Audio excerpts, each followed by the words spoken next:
In 2014, Sir Alex Ferguson called Michael Carrick the best English player in the game. The world laughed. By 2026, Carrick had beaten Pep Guardiola and Mikel Arteta in his first 2 games as Manchester United manager. Nobody was laughing anymore. But here is what nobody is telling you. This was never a surprise.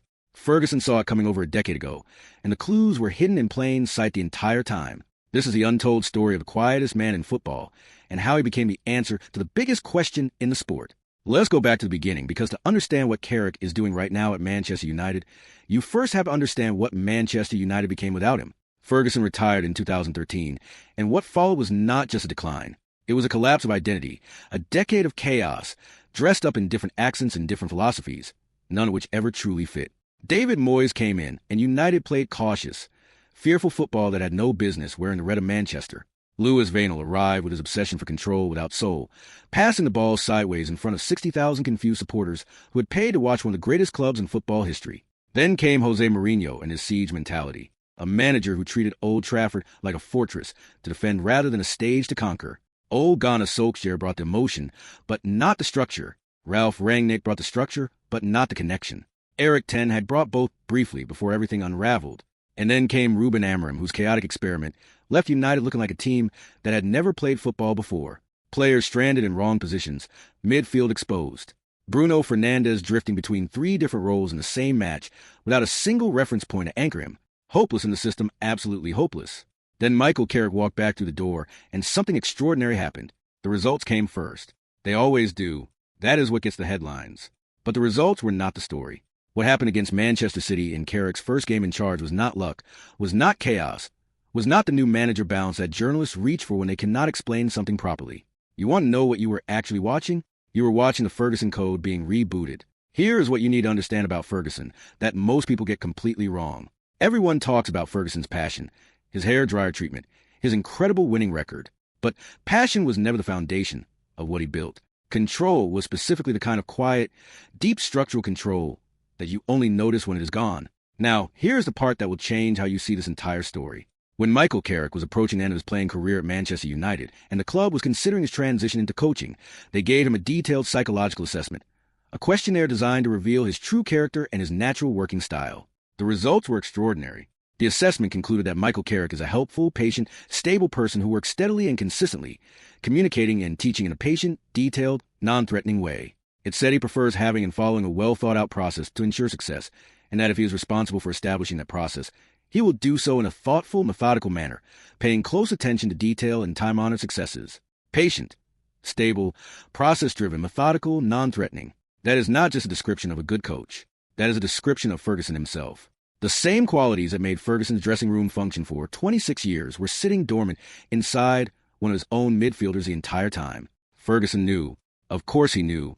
That is why in 2014, when the media were calling Carrick boring, when fans were questioning whether he was even good enough to play for a top club, when England were ignoring him despite him being arguably the most technically accomplished central midfielder in the entire country, Ferguson looked at all of it and said Michael Carrick is the best English player in the game. Not the most exciting, not the most physical, not the most decorated. The best. Because Ferguson did not watch football the way supporters watch football. He did not follow the ball. He followed the decisions. But here's the thing that makes this story even more remarkable. When Carrick went into management, he did not go to a big club immediately. He went to Middlesbrough. He took a club going nowhere and turned them into a promotion-chasing side. He did it quietly. He did it without drama. He did it without the resources or the reputation or the noise that surrounds most big-name managerial appointments.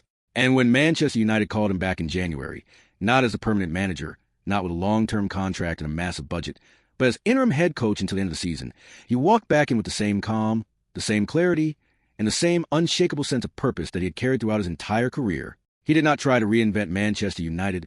He did not arrive with a tactical TED Talk or a revolutionary system that nobody had ever seen before. He looked at the squad he had inherited, assessed their strengths and their weaknesses with complete clarity, and made 3 fundamental changes that transformed everything immediately. First, he scrapped the chaotic formation entirely. Gone. Finished. The system that had turned United into something unrecognizable, with wing-backs disconnected from the midfield.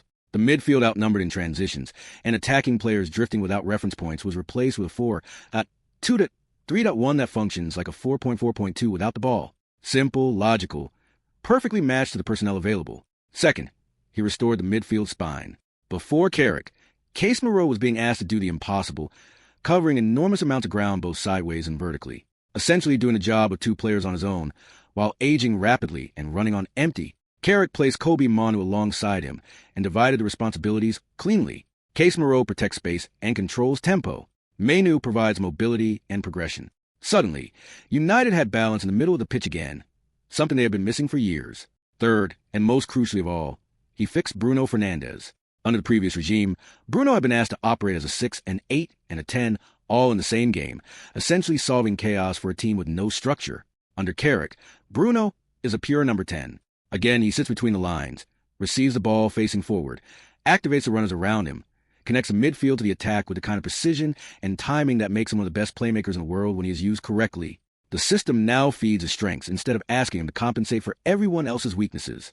Those three changes alone transformed Manchester United from a team that looks lost to a team that looked organized, competitive, and genuinely dangerous.